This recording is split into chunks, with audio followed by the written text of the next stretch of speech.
میں اس وقت آپ کے سامنے مقصد زندگی کے متعلق چند باتیں آپ کے سامنے عرض کرنا ضروری سمجھا، باوجود کہ میں اس مقصد زندگی کے فلسفے کو سمجھنے سے بہت قاصر ہوں، اور اتنا بڑا فلسفہ ہے کہ مکمل قرآن ہے، اس کے معمولی جز کے حیثیت کے تحت ہی میں بات کر سکتا ہوں۔ عزیز و محترم، اس دنیا میں آپ دیکھتے ہیں کہ کسی حاکم کی بات اس کا غلام اسی وقت سنتا ہے جب اس سے ڈرتا ہو اور اس سے محبت بھی کرتا ہو۔ ڈر اس بات کا کہ اگر اس کی نافرمانی کروں گا تو اس کے مطابق مجھے سزا ملیں گی، اور میں اس کی فرما برداری کروں گا تو بہت بڑے انعامات سے میں نوازا جاؤں گا۔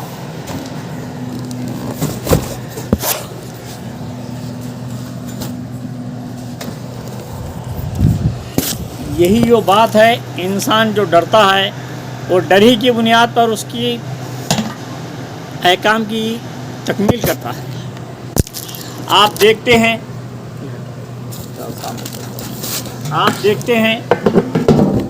کہ ڈر کئی قسم کے ہوتے ہیں۔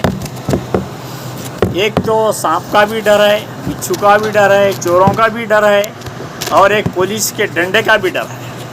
اور یہ بات آپ کے تو سامنے آیا ہے فی الوقت کہ جو کوئی حکومت کے آرڈر کی خلاف ورزی کرتا ہے تو وہ پیٹا جاتا ہے، مارا جاتا ہے۔ یہ وہ ڈر ہے، وہ قانون، وہ لا ہے جس کے تحت آدمی ڈر کی وجہ سے بھی اس کے احکام کی تکمیل کرتا ہے۔ لیکن اس موقع پر ایک بات میں آپ سے عرض کرنا ضرور سمجھوں گا کہ ڈر تو یہ دنیاوی طریقے سے ہمارے سامنے ہے، سانپ کا ڈر، بچھو کا ڈر، یا سمجھیے کہ چوروں کا ڈر، یہ سب ڈر اپنی جگہ ہے۔ لیکن اسلام نے جس بات کو پیش کیا وہ حقیقی ڈر یہ ہے کہ اللہ سے کے احکام کی خلاف ورزی کرنے پر جو سزا ملتی ہے اس کا نام ڈر ہے۔ یہ ہم چشمدی چیزوں کو دیکھ کے تو ڈرتے ضرور ہیں، آدمی کو ڈرنا بھی چاہیے، لیکن مفسرین جو بات تحقیقی لکھی ہے کہ حقیقی ڈر وہ ہے جو اللہ کے احکام کی خلاف ورزی کرنے پر اس کو سزا ملتی ہے۔ تو عزیز و محترم، آپ دیکھتے ہیں کہ اس وقت ہماری زندگی کا کیا حال ہے۔ اگر ہم دامن گریباں میں ڈال کر دیکھیں تو اس کی نافرمانیاں نظر آ رہی ہیں، چونکہ اس ڈر پر ہمارا کوئی یقین نہیں ہے۔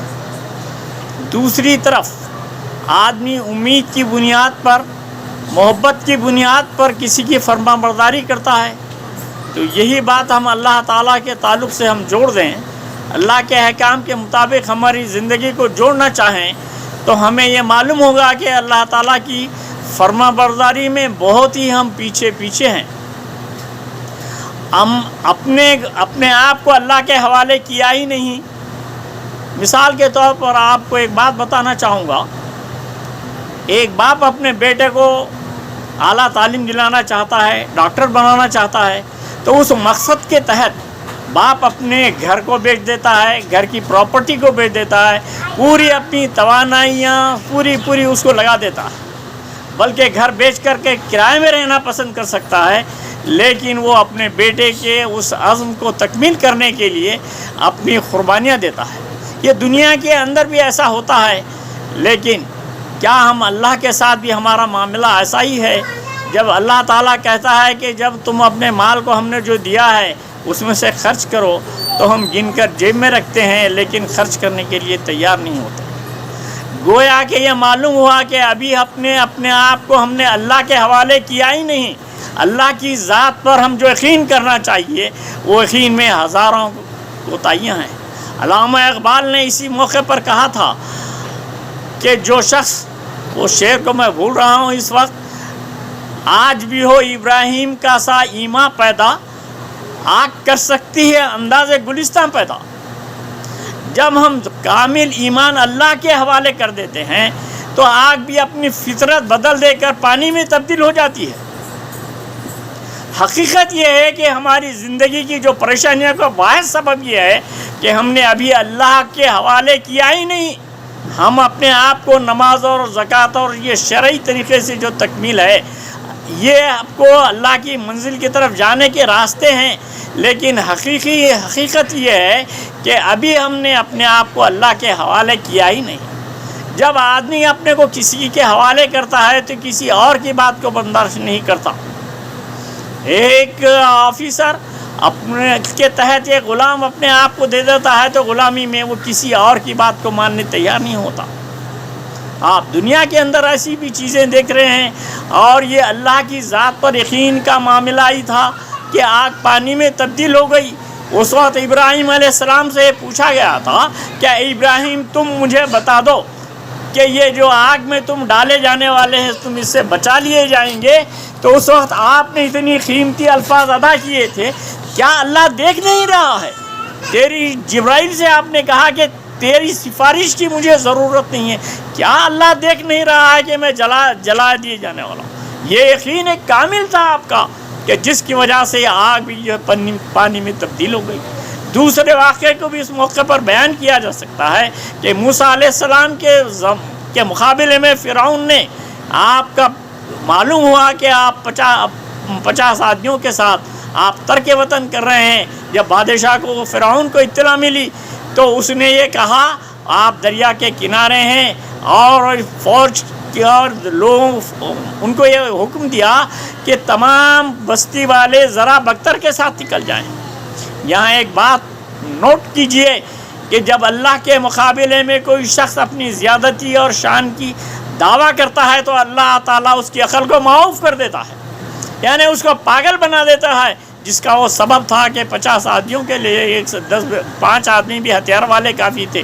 چونکہ آپ کے پاس کوئی ہتھیار نہیں تھا، لیکن آپ نے حکم دیا کہ پوری ذرا بختر کے ساتھ شہر خالی کر دیں۔ تو یہاں یہ بات معلوم ہوئی، ایسے موقع پر حضرت موسیٰ علیہ السلام کے ساتھیوں نے پوچھا کہ اے موسیٰ اب مدد کب آئے گی؟ ادھر دریا جو ہے بہہ رہا ہے اور ادھر فوج اور تلواریں چمک رہی ہیں، ہم کیسا بچا لیے جائیں گے؟ اس وقت موسیٰ علیہ السلام کا ایمان کامل یہ تھا کہ ذرا صبر کرو، اللہ کی مدد آئے گی۔ اللہ کا یہ حکم ہوا کہ موسیٰ تم اس دریا کو آسا مار دو۔ دریا دو طرف راستہ کھل گیا اور موسیٰ اپنے ساتھیوں کے ساتھ آپ دریا پار ہو گئے۔ پھر اس کے بعد اسی وقت اس نے سمجھا کہ اب موقع اچھا ہے، تو فرعون اپنے ساتھیوں کے ساتھ اس فوج کے وہ دریا سے بھی پار ہو جانا چاہتا تھا، لیکن اللہ کا منشا انسان ہزار باتوں کو سوچے، لیکن اللہ کی مشیت اپنا کام کر دکھاتی ہے۔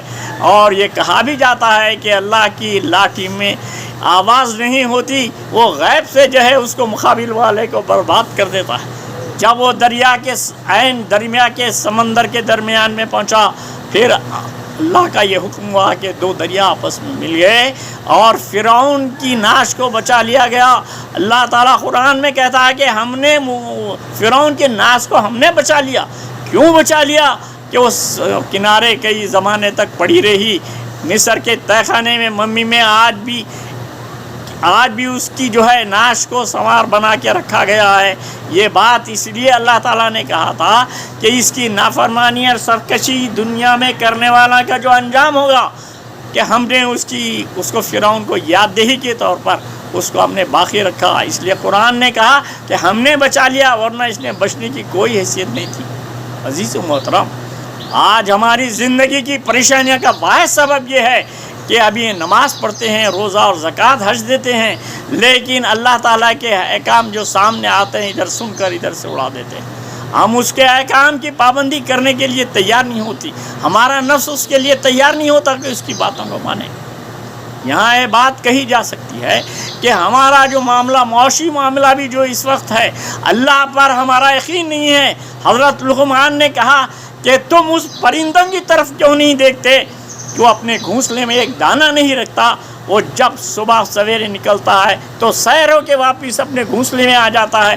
ایک پرندہ اللہ نے اس کا جو زندگی کا جو راستہ بنا دیا ہے کہ وہ گھر میں دانہ نہیں رکھتا، لیکن صبح سویرے جا کر سیر ہو کے واپس۔ تم ہزاروں زندگی کے سامان اپنے گھر میں رکھتے ہو، مگر ہمیشہ پریشان حال فقیروں کی طرح در در کے فقیروں کے پھرا کرتے ہو۔ یہ تمہاری یقین کی کیفیت ہے، تم کو اپنے آپ کو سدھارنا چاہیے۔ دوسری طرف یہ ہے، اس موقع کی بات نہیں ہوں گی، لیکن امجد حیدرآبادی کے واقعے میں انہوں نے ایک لکھا کہ ایک عالم بیوی تھی، اس کا شوہر جاہل تھا، اپنی جو بات کہتی وہ شوہر کے کان میں کہتی تھی، تو شوہر نے پوچھا تم میرے کان میں کیوں کہتے ہو؟ تو میرے جب پھٹے پڑے پرانے ہوتے ہیں، میں جب پریشان ہو لی تو آپ سے کہتی ہوں، اس لیے کان میں کہتی ہوں کہ یہ باتیں سن کر میرے سسرال والے پریشان نہ ہو جائیں، پھر میرے والد سن کر بھی پریشان حال نہ ہو جائیں۔ یہ بات میں کہ تم کو رازداری کے طور پر کان میں کہتی ہوں، لیکن افسوس ہے تمہاری حالت پر کہ تم جب کوئی بچہ بیمار ہو جاتا ہے، یہ کوئی مشکل گھر میں آ پڑتی ہے، تم اللہ سے مدد مانگنے میں جائے تم در در کے فقیر ہو کے مانگتے ہو۔ یہاں بات عبرتناکی اور سبق آموزی بھی اس کے اندر ہے، لیکن میں آپ سے یہ بات عرض کر دینا چاہوں کہ اس وقت انسان کی پریشانی کا جو عالم ہے، بحیثیت مسلمان کے ہم نے اس کے احکامات کو پسے پوش ڈال دیتے ہیں، چاہے وہ شادی بیاہ کا معاملہ ہو، مکانوں کی تعمیر کا معاملہ ہو، ہم سود پر در سود لے کر ہم اس کو بڑے سے بڑے محل تیار کر کے اپنی شان جتانا چاہتے ہیں، لیکن اللہ کی نافرمانی بھی وہاں پر جو ہے داخل ہوتی ہے۔ جہاں اللہ کی نافرمانی کا دخل ہوتا ہے وہ درخت کبھی سرسبز تو نہیں ہو سکتا۔ یا انسان اپنی تنگ نظری سے سوچتا ہے کہ میں بہت پرواز کروں گا، یہ نہیں ہو سکتا۔ میں اللہ تعالیٰ سے یہ بات عرض کرنا چاہتا ہوں کہ اے اللہ تعالیٰ، ہماری جو کمیاں ہیں، ہماری جو دوریاں ہیں، اسلام سے جو دوری ہے اس کو ہم پر چلنے کی توفیق عطا فرمائے، اور مزید علم کے لیے ہم کو اس قسم کی طاقت اور توانائی عطا فرمائے، اور جو ہمارے گھروں میں جو بچیاں ہیں جو لائق شادی ہیں ان کے نہیں ہو رہے ہیں، ان کے گھروں میں ان لوگوں کے لیے راستے کھول دے، چاہے وہ لڑکے ہو لڑکیاں۔ یہ شرعی معاملہ ہے، یہ بہت بڑی والدین پر ذمہ داری ہے، ان کے بھی حق میں کرتے ہیں۔ جو بیمار ہیں اللہ تعالیٰ ان کو شفا عطا فرما، جو تیرے راستے پر نہیں چل رہے ہیں ان کو ہدایت عطا فرما۔ ہدایت کے ساتھ اللہ تعالیٰ دولت دے، ہدایت کے ساتھ اولاد دے، اور ہدایت کے بغیر دولت دینا ہمیں اولاد دے۔ ہدایت کے ساتھ جو چیز ملتی ہے وہ انسان کی کامیابی کی ضمانت ہے۔ اللہ تعالیٰ سے میری دعا ہے کہ یہ چند باتوں کو آپ نے سنا، اس پر غور فرمائیے۔ اللہ تعالیٰ ہم کو اسی یقین کے راستے پر چلنے کی جو ہے ہمیں توفیق عطا فرمائے۔ وآخر دعوانا الحمدللہ رب العالمین۔